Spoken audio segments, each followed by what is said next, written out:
I realized the need for women to learn to tie their own hook, trailer their own boat, learn how to dock your boat, learn how to tie ropes to the dock, to read your electronics, all of the above, because women, when they were on my charter, would be asking more questions than the men.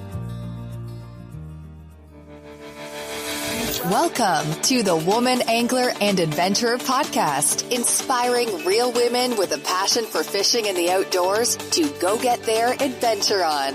Now, here's your host, coming to you from the Lance Chuck Camper Mobile Podcast Studio, Master Captain Angie Scott.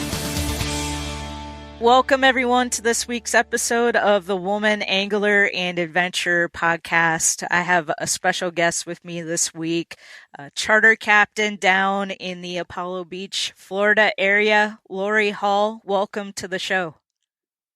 Hi, thanks for having me.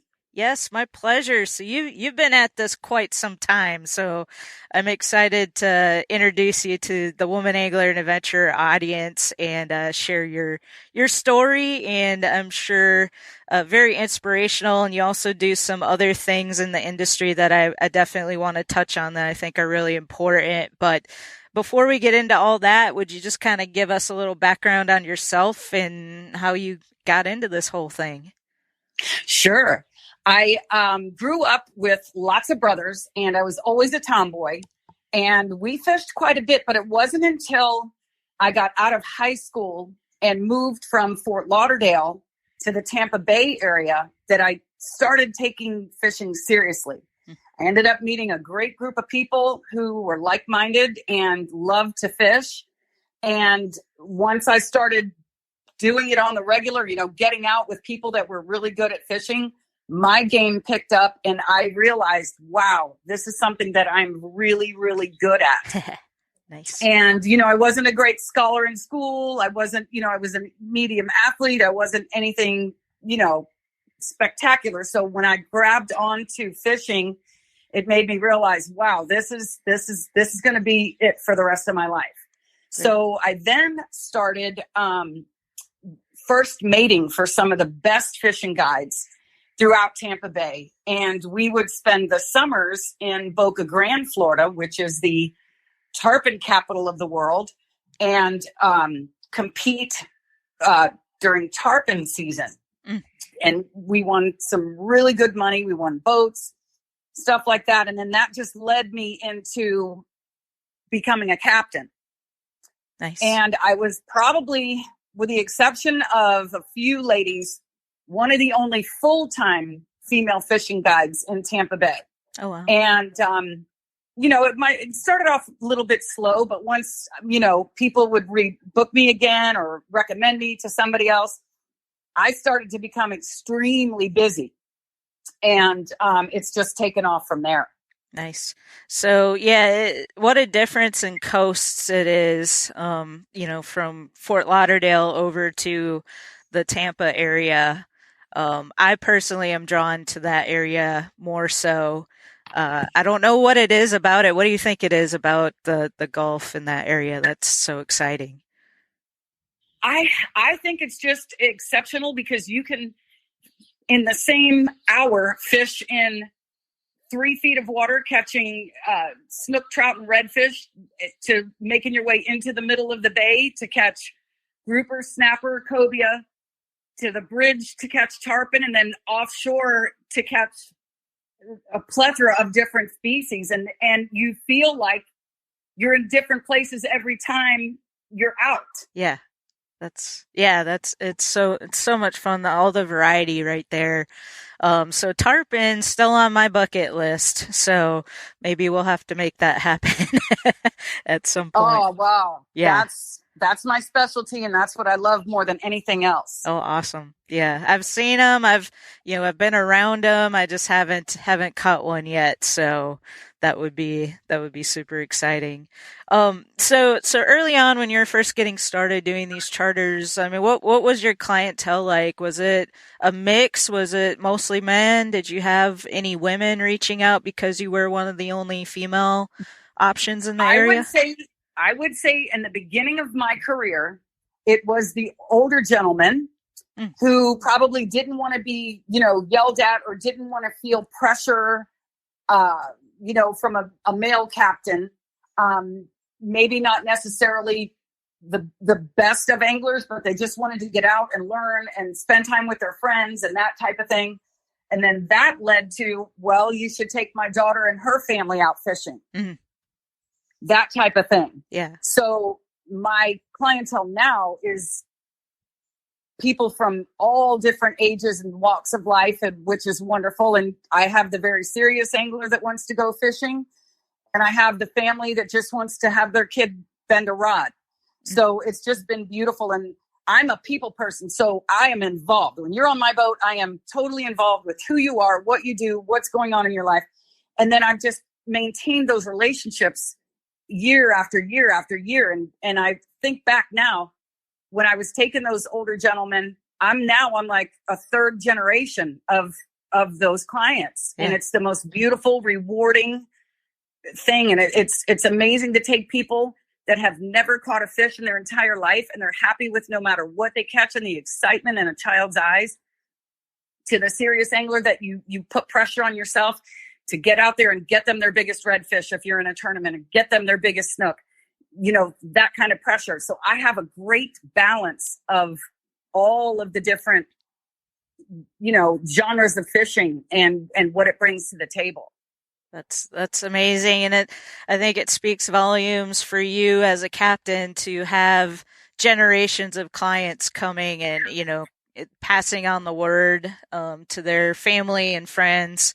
And that's such a huge thing when you're a charter captain, is that word of mouth client base for sure. So yes, and people come fishing for so many different reasons. I think back to Irv and Kelly. This couple, they celebrated their 50th wedding anniversary on the boat with me. Mm. And I thought, how wonderful is that I get to be a part of that? That's so and these people become family. Yeah. It's just the most rewarding job in the entire world. And it's tough sometimes. I mean, sometimes you can't find bait, and sometimes the weather's horrible. And you know what I mean? It's not all that it's cracked up to be. Everybody wants to become a captain. There's very, very, very difficult times. As you know, you fish all the time. Yeah. So, looking into that, it's you just have to find your balance, right, to be successful. Yeah. I know from talking to other charter captains and just from doing taking charters, like hiring captains myself and going out and seeing all the work that goes into every trip that they do, from, the preparation, keeping the boat clean, cleaning up at the end of the day, cleaning fish for clients if they want to take home some fish. It's nonstop work for sure. How many trips do you do a year? How busy do you stay? Well, I'm at the place right now in my career that I'm doing, I can kind of pick and choose. I don't have to be on the water every single day. I'm blessed that I get to pick and choose. I do a lot of tournaments. I'm a tournament director for a lot of different big companies.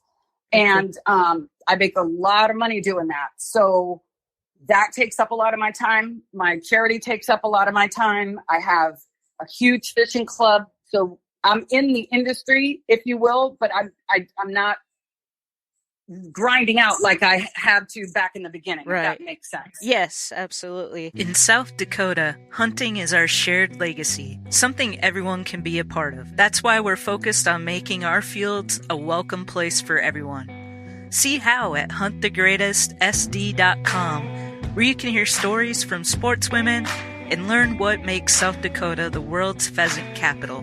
While you're there, check out public land maps, hunting blogs, and season information for one unforgettable fall. Learn more at huntthegreatestsd.com. So to touch on being a tournament director, one of the hot topics here lately on the show has been just a lot about conservation. And one of the topics we talked about not too long ago is the trend of going toward the no-kill tournaments. Have you seen that happening in your area or what you're involved in? Yes, I wouldn't be involved in any tournament that was a kill fish tournament. Awesome. Absolutely not. One of the greatest things that happened in the beginning of my career was I was introduced to the Coastal Conservation Association and the Florida Guides Association right off the bat, and learned a lot, was heavily involved, and that helped make way for me. Now, if people want a meat a meat trip, I'll send you with so-and-so, but I pretty much practice catch and release all the time. Awesome. I might keep a few fillets to eat that night, but I'm not packing my freezer. Do you know what I mean? Mm-hmm. And I try to teach that, especially at my kids' fishing camps, that we have to be conservative on the water. We have to practice conservation because we want our estuary to be flourishing for the kids that I'm taking, their kids, and so on. Mm-hmm. Very cool. So I guess Captain Charlie. I don't know if he's still the head of the Florida Guide Association. No, he isn't any longer. Okay. But yes, I did know him very well. Awesome. I got to fish with him a few years ago, I think in the Everglades. I guess we were, it was cool getting to spend a day with him and kind of learn about his story and whatnot. So yeah, so shout out to Captain Charlie. But yeah, so I want to talk about some of these other things you're involved in. I know, just from reading about you online, you started an organization called Real Ladies Fishing. And talk a little bit about that. So Real Ladies Fishing came to me when I realized the need for women to learn to tie their own hook, trailer their own boat, learn how to dock your boat, learn how to tie ropes to the dock, to read your electronics, all of the above, because women, when they were on my charter, would be asking more questions than the men. And sometimes, it's like your husband trying to teach you how to drive a car. They get kind of cranky with you. So I thought, let's do this. Let's get it together. We did splendidly. And then COVID hit. Mm-hmm. So we would meet monthly, and then we would have, we would do like, how do I want to explain this? We would do like seminars. Okay. And then for 4 hours, and then we would take them fishing for the other half of the day. And then they would put to practice learning how to throw a cast net and catch their own bait, how to tie their own knots, how to spool a reel, that type of thing. Mm-hmm. And it was going great, but COVID hit. So after COVID hit and things kind of settled down, and then the world was able to open back up again, I started a kids' summer fishing camp, and one of the local restaurants that opened up on the water here, not far from where I live, called Finn's Dockside. Big, beautiful place. We are having a fabulous fishing club there once a month, and we do all kinds of great stuff, but it's for men and women now. Okay. So it grew, our audience grew, and kind of the same concept. Each month is a different subject. Like this month's meeting in September coming up, we're going to be teaching boater safety and electronics. So our local West Marine is going to be there to help us with that. The sheriff's department is coming. The Marine unit is coming out by boat so that people can get on their boat and see the electronics. So each month is something a little bit different, and it's for people who have never fished before or the serious fishermen. And that club is really, really flourishing. That's great. That's so exciting. So with this boating safety seminar you're doing, is there any hands-on opportunity like on the water with that, or is it mostly just like classroom? No, yes, there's both good. They're on the grass up top. We're going to separate because the crowd is so big. We have hundreds of people that come. Yeah. So we'll separate that into on the dock, in the boats, and up on the grassy area where we normally have our meetings. Awesome. That's great. That's one thing I think that's lacking across the country in a lot of, boating safety education is the actual hands-on on the water part, which to me seems like would be the most important piece of it. It's so very important because people can buy a boat and think about how many boats were sold during the pandemic, right? I don't blame people for wanting to be out on the boat. but they have absolutely no knowledge of how to trailer a boat, how to back one in, the process of taking the time to learn all of this stuff, from not running aground to messing your motor up. I mean, I can't believe there's not a law that shows that you have to know all of these things before you can purchase a boat. Right. I still can't even believe that. I agree. Yeah. And then the states that don't even require any kind of boating safety education, where you're grandfathered in, or if you're born before a certain date, or maybe there is no requirement whatsoever. That just kind of blows my mind sometimes. It's baffling. It's baffling. Yep. The number of boaters that are out here that are not educated, that are running across where people are fishing, to not even know how to anchor up properly to some of these islands on the weekends, and then their waves come and their boats end up tipped over to the side. I mean, you can't believe what we see now here in Tampa Bay. There's more boaters here than you could even imagine. Yeah, I've definitely witnessed the growth over the years. It is pretty astounding. So somebody wants to take part in this. Is there like a website you go to register? Does it cost money? Like how does all that work? Well, the fishing club, it's $75 a month, but that includes a great fishing shirt, an awesome goodie bag, and food and entertainment for each of the meetings. Nice. That does not include, if we're going to have a tournament or something like that, then there's another cost to that. But it's been wonderful. And if anybody wants to know anything about it, they just go to finsfishingclub.com, or on Facebook, Fins Fishing Club, hosted by Lori Hall. Got it. I will put links to that in the show notes to make it really easy for people to go check that out. All right, awesome. And then I did want to also touch on another organization that you're involved in, actually a co-founder of, called Hooked on Hope, where you raise money for uninsured and underinsured patients through tournaments and some other events. Is that still going on? Oh, yes. We are in our 14th year. Hooked on Hope. We raise money for local breast cancer patients through a fishing tournament, a golf tournament, a clay shoot. And then we also have a day of pampering for breast cancer fighters and survivors, which is coming up soon. And they get to bring a guest, and they are pampered for the entire day. So we are an event-driven organization. So that's how we bring our money in. Well, during the pandemic, of course, we weren't able to raise money through our events. And unfortunately, a lot of women were not getting the breast care that they needed. So there's an influx now, and we're doing everything we can to just continuously raise as much money as we can for these breast cancer patients. So it started by, found out that one of my friends had breast cancer. And my sister at the time was working in breast oncology for Dr. Charles Cox. He is a world-renowned breast cancer surgeon.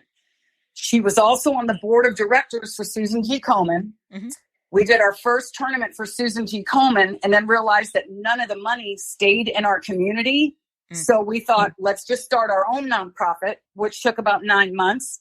And in that 9 months, we were gearing up for our fishing tournament, our first ever fishing tournament. And the response that we got was just incredible. And the funny thing is, I never even thought past the one fishing tournament. I didn't realize that this was going to be a lifelong journey for my sister, myself, and our amazing committee members. Our committee is all volunteer based. We just recently hired our first committee member, or our first employee rather, I'm sorry. And she was much needed because we were all trying to do our daytime jobs and then try to do this on the side, and it just became overwhelming. But the response from this community is incredible. I'm getting choked up a little bit. It's just the greatest thing that God ever gifted me with. And I'm like the more salesperson of it, and my sister's Mary is the business end of it. She's an incredibly smart human being. and very well organized. And she handles like the grants part of it, and I bring in the money. I'm the sales girl. You know what I mean? Yeah. I'm out in the community telling people what we need and to help us out. And she does all the back end of it. Awesome. And it's just been an incredible blessing. Just incredible. That's great. Well, I love that, you're a charter captain, and then you're also involved in all these amazing things to help better the industry and in people's lives in other areas as well. And I think that that's so important that we're blessed with these amazing lives, and to be able to enjoy the amazing fisheries that we have and just nature and being out in nature, but to be able to pay it back as well. Absolutely. It's the best feeling in the entire world. It's the best. Awesome. Well, thank you for everything that you do. Was there anything that we didn't cover that you want to mention or touch on?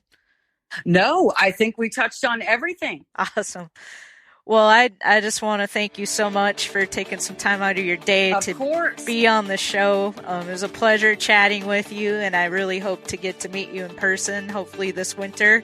And let's make it happen. Yes, and do some fishing too. So yes, that sounds wonderful. That will be great. All right, thank you so much. Thank you.